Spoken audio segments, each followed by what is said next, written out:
guys, welcome or welcome back to my channel. So myself Priyanka and I did my foundation in September 2024 and with these marks as you can see, and currently in September 2025 I gave my intermediate group 1 and result are awaited still now, and I'm also pursuing BCom honors from DU in the Press College for Women's, and I'm gonna give you some suggestion today. Like, most of you are now appearing for Jan or are thinking to appear for May exam, and देख लिया होगा तुम सबने कि जो date sheet है वो आ चुकी है जनवरी पेपर के लिए। और मेरे पास जैसे मेरे जूनियर होते हैं, कॉलेज में भी जूनियर होते हैं, मेरे फ्रेंड्स होते हैं, वो तो मेरे से पूछते रहते हैं कि हम क्या करें। Like their doubts are like non math background से हूँ, कैसे करूँ, मैथ को टैकल कैसे करूँ, या फिर मैं सिलेबस कंप्लीट करूँ, रिवीजन पे फोकस करूँ, कहाँ से चालू करूँ, कैसे करूँ। एंड आई थॉट कि क्यों ना मैं आपसे शेयर करूँ कि मैंने क्या अपनी फाउंडेशन में मिस्टेक की थी, जिससे वो मिस्टेक मेरे को एंड में जाके पता चली थी और मैं उसे आपको अभी बता दूं, जिससे आप वो मिस्टेक एंड में जाके ना करें। ये दुख ना हो कि मेरे को अगर पहले किसी ने बताया होता तो काश मेरे साथ ऐसे ना हुआ होता। I am gonna tell you some of my mistake. First mistake is not focusing on enough revision या फिर revision for granted. Like law जैसे कि आप जानते हो demands revision and a lot of revision. Law के सब्जेक्ट में मेरे साथ क्या हुआ था, मैंने सबसे पहले ख़त्म किया था इंडियन कॉन्ट्रैक्ट एक्ट, उसके बाद मैंने और चैप्टर्स पे शिफ्ट हो गई थी और इंडियन कॉन्ट्रैक्ट एक्ट ख़त्म किया था और मेरे को वो बहुत अच्छे से आता था और मेरे को बहुत ही ज़्यादा अच्छा लगता था इंडियन कॉन्ट्रैक्ट एक्ट, क्योंकि मुझे वो rather than more of a theory, मेरे को वो थोड़ा सा अंडरस्टैंडिंग में अच्छा बैठता था एग्जाम्पल की वजह से।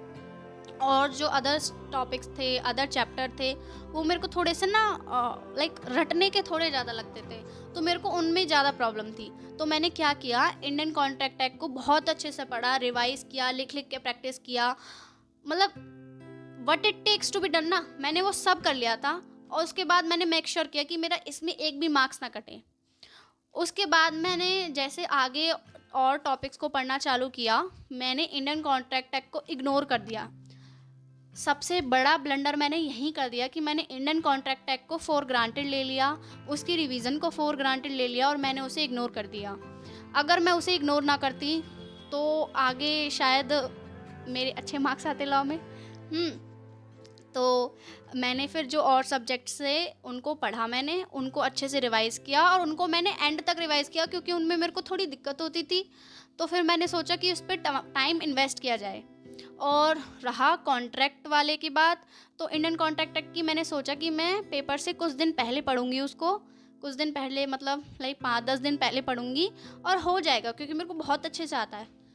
पर आई स्वेयर गाइस, मैंने जब इंडियन कॉन्ट्रैक्ट एक्ट खोला, मेरे को सब पढ़ा पढ़ा लग रहा है, पर जब मैं उसे बोलने के लिए आ रही हूँ या फिर उसको रिकॉल कर रही हूँ, मेरे को like my mind is blank, मेरे को कुछ समझ नहीं आ रहा।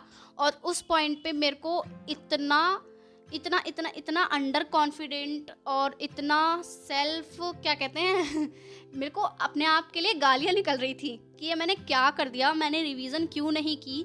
और मैं आपसे भी वही कहूँगी कि please please please revision time to time करते रहिए। किसी भी चैप्टर को अंडररेटेड या फिर किसी भी चैप्टर को फॉर ग्रांटेड ना लें कि आपको ये आता है। अब उसके बाद कुछ दिन मेरे ऐसे ही चले गए, मैंने कोशिश की थी इंडियन कॉन्ट्रैक्ट एक्ट को पढ़ने के लिए कि मैं उसको अच्छे से पढूं, पर मैं उसको नहीं पढ़ पाई और मेरा जो लाइक ना मोटिवेशन बिल्कुल यहाँ से यहाँ चले गया था, क्योंकि उसके अलावा जो चैप्टर थे वो मैंने पढ़ रखे थे, रिविज़न भी थी उनकी, पर वो ना लाइक मुझे था उसमें मार्क्स कट सकते हैं और जो मैंने बिल्डअप के लिए बनाया था वो मेरे को याद नहीं आ रहा। तो मुझे क्या करना पड़ा, मेरे को एक हार्ड डिसीजन मेक करना पड़ा, मैं इंडियन कॉन्ट्रैक्ट एक्ट छोड़ के गई।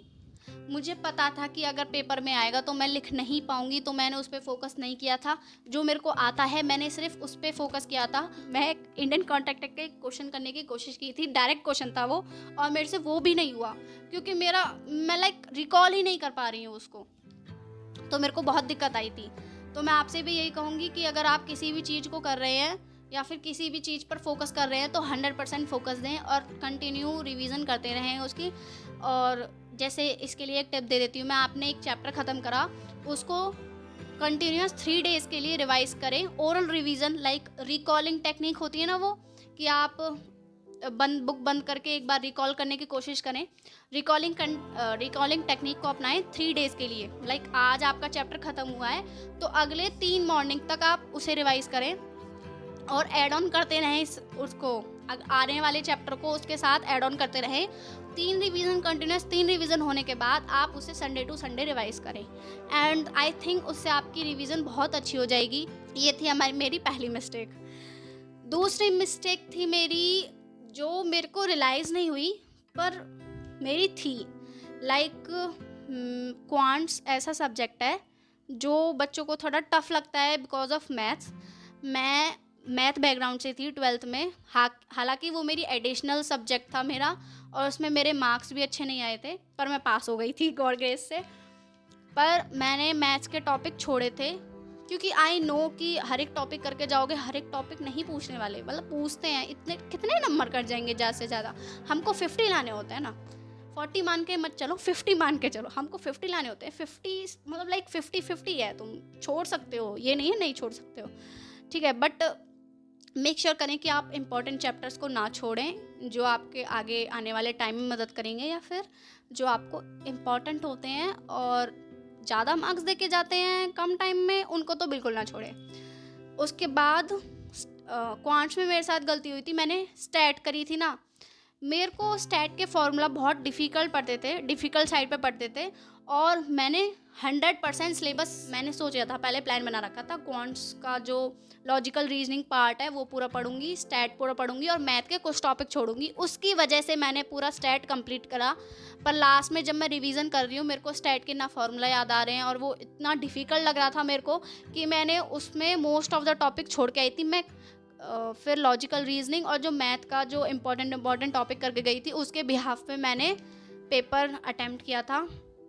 तो मैं कहूँगी कि अगर आपको लग रहा है कुछ थोड़ा डिफ़िकल्ट है, इंस्टेड ऑफ गोइंग कि आप 100% सिलेबस कंप्लीट करें, मैं कहूँगी अगर आप सिलेक्टिव स्टडी करें तो बेटर रहेगा, क्योंकि आपको एंड में मेरे हिसाब से तो सिलेक्टिव स्टडी करनी पड़ती है, जैसे मेरे को करनी पड़ी थी।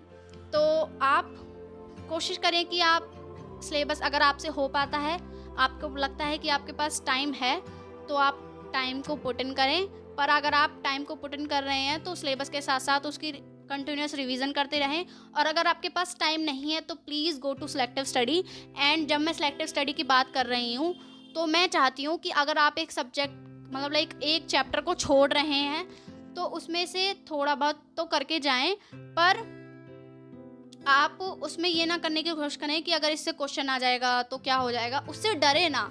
आप अगर छोड़ के जा रहे हैं तो प्लीज़ बी प्रिपेयर्ड कि उसमें से क्वेश्चन आएगा तो होगा नहीं होगा ये मैटर नहीं करेगा, क्योंकि अगर इसी लूप में फंसे रहेंगे तो आपको फिर डर लगता रहेगा कि मैंने ये सब्जेक्ट नहीं किया, क्या पता 10 नंबर का आ गया, क्या पता 15 नंबर का आ गया। तो इंस्टेड ऑफ फोकसिंग कि 10-15 का नंबर का आ गया तो फिर मैं क्या करूँगा, यू फोकस ऑन 10-15 नंबर का ही तो आएगा और तो मेरे हाथ पे है ना सब, उसी पे फोकस करोगे, उसको पढ़ोगे तो हो जाएगा। And these were my 2 mistakes जो मैंने सीए फाउंडेशन में करी थी, और भी हो सकती हैं, अगर मेरे को रिकॉल होगी तो मैं ज़रूर एक उस पर वीडियो बनाऊँगी। ये मिस्टेक मैंने सीए फाउंडेशन में करी थी और होप करती हूँ कि आप ना करें ये, क्योंकि ये मेजॉरिटी ऑफ द मिस्टेक में से मेजर मिस्टेक्स यही होती हैं, तो आप ये मिस्टेक बिल्कुल ना करें। उसके अलावा I am thinking to make an video for those who think कि नॉन मैथ बैकग्राउंड से हूँ और मैथ कैसे करूँ। तो अगर आपको कोई डाउट है प्लीज़ कमेंट में मेरे साथ शेयर करें। अगर मेरे को लगा कि मैं उसे कमेंट में सॉल्व नहीं कर सकती हूँ, I will surely make a video on it. Thank you, bye bye, take care.